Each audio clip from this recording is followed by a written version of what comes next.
So the XDefiant public test server went live just the other day. It was really good to get hands-on with the game again, and today I just wanted to go over how it felt and what was different about the game for any of you guys who couldn't play during the public test. If you are new to the channel and you're interested in more XDefiant content, be sure to hit that subscribe button and turn on those notifications. And while you're at it, be sure to check out the new gaming channel, Sammy Boy Gaming. I'm going to be doing a setup tour over there at 1K subscribers, so make sure you don't miss out on that. But with that being said, let's get stuck right into it. So the public test server, or the PTS, was PC only, which is why I assume a lot of people probably weren't able to play, unfortunately. And on top of that, it lasted for only 6 hours too, so even if you are on PC, there's a chance you probably missed it as well. And it is obviously a shame that it was only 6 hours and only on PC, but that is also definitely better than nothing. Now, I will say it definitely reminded me, or I guess confirmed to me, that I genuinely think this is a really solid shooter. To be honest, I've had a lot of questions about whether it was just kind of boredom, the fact that I was really enjoying XDefiant during the beta.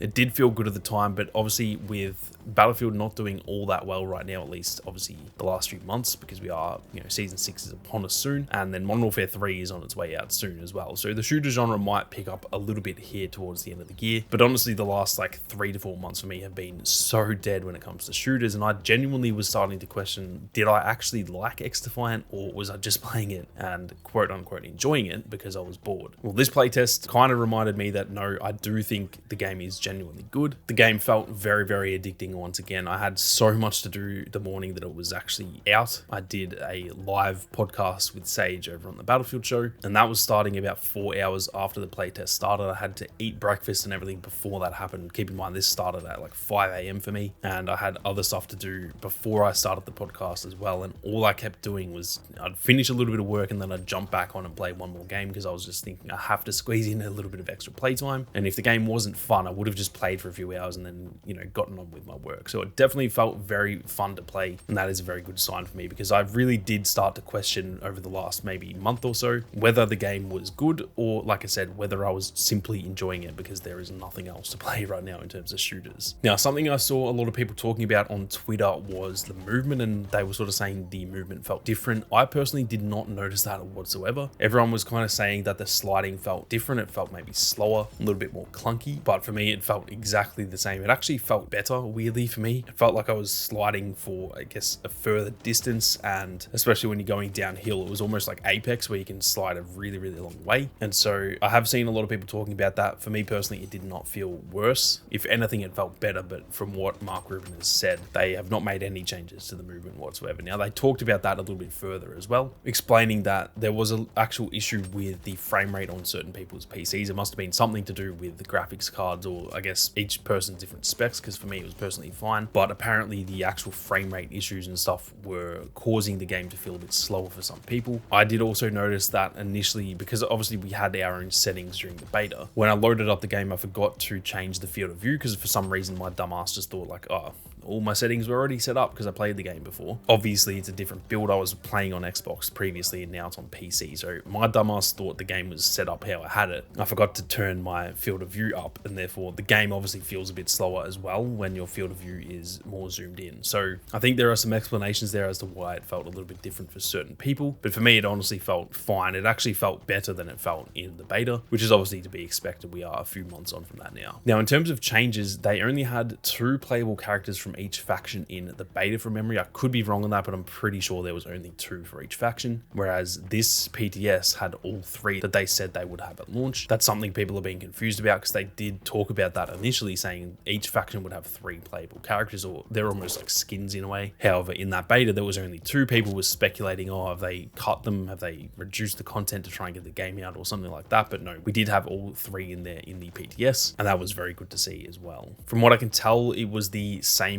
weapons as well from the beta, so there wasn't anything extra. There was actually potentially 1 extra sniper, which was the M44. I can't really remember if that was there in the beta, so I could be wrong on that. I definitely know that I didn't use it. I was using the other one during the beta, and I think that's why personally it seems as though that was a new one, because I definitely would have tried both in the beta. So I think there was maybe an extra sniper, and I didn't use any of the shotguns in the beta either, because I'm not really a shotgun player. So there may have been more shotguns and stuff. There may have been other weapons. There was also 1 AR that I thought we already had 5, yet this one I can't remember it being in the beta. So whether that was an extra one, or if they actually replaced a previous weapon, or even just potentially changed its name or something, I'm not really sure. When the XDefiant beta beta was out, I was actually in the middle of moving house, so my memory from that like period is so hazy because I probably had like 3 hours of sleep every day for a week during the beta. So I think all of the weapons are pretty much the same. There may have been like 1 or 2 changes, but I think it was all generally pretty much the same, and I think it was the same for the maps as well. They did mention that this was the pre-season content, and we're having, I think, 6 weeks where the game will launch, and then there'll be like the pre-season sort of setting for the game, and then season 1 will start after that 6th week. Now, in terms of the issues or bugs or anything like that, the only thing I came across were some audio issues that was in one single game, and it was whenever I crouched or reloaded. And now that I think of it, it wasn't even crouching, it was actually just the sliding. It actually went silent except for that specific sound. So for example, I would be running along, shooting, everything was running perfectly well. Then as soon as I reloaded, the reload sound would happen, so I could hear my character like putting the new clip into the gun. But every other sound in terms of like my footsteps, the background audio, music, people talking over the comms, like gunshots in the background, all that kind of stuff, that just went absolutely silent. So all I could hear was the gun reloading, or like I said, when I slid, I could hear like my character's knees on the ground, but everything else was silent. That was very, very jarring. It made it almost unplayable just because I'm a very like sound centric person when I play shooters. I need to know what's going on. I can't like listen to music or anything like that. I can't play it silent. I need to hear what's going on. With that being said, I quit the game after that and reloaded it, and it never happened again. And also keep in mind, like I said, it was on PC. I was recording on OBS while also playing, and I think in that game I potentially accidentally recorded through the Nvidia software as well. So there's every chance that was actually just on my end, and I was recording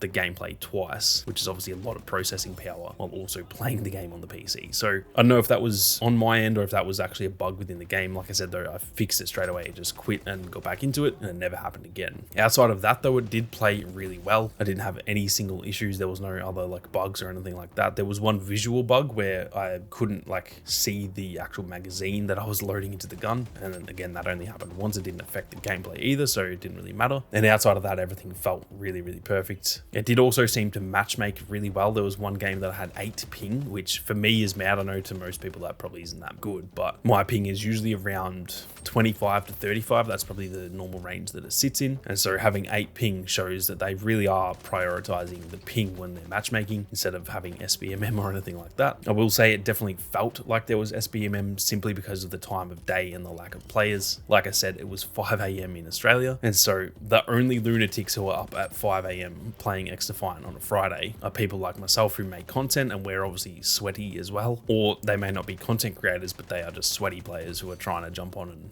you know, feel out the game before it launches. So overall, the game felt very, very good. It is definitely something to be excited about. I want to reiterate, we should not be worried about the delay being anything to do with a messy game. When it wasn't even really a delay, but when they announced the game wouldn't be coming out as soon as we initially thought, because obviously there's no release date, so it's not really a delay. But when that all happened, a lot of people were going, oh no, the game's going to be just buggy as hell at launch and stuff like that. Do not worry about that. The game felt very, very good. And the other thing is that the PTS was also probably a few weeks old of a build, so even some of the bugs that were in there, they've no doubt been fixed as well. And really outside of that audio one, you know, the other stuff I came across was not an issue anyway. And so yeah, we should not be worried about this game being like bugged or there's anything wrong with it. It is simply just what they're talking about with their transparency, that there was probably some stuff that failed in the first party application or submission, I should say, where obviously Sony or Microsoft has come across something that they personally don't want, whether it's like some sort of issue with inviting friends or something like that, something that affects their console or platform more than the actual game itself. So that is something you guys should not be worried about at all. But anyway, that is going to do it for this one. If you guys are interested in more XDefiant content, be sure to hit that subscribe button and turn on those notifications. And like I said, be sure to check out the new gaming channel as well. But with that being said, thank you all very much for watching. You guys have a great day, and I'll see you all out there on the battlefield.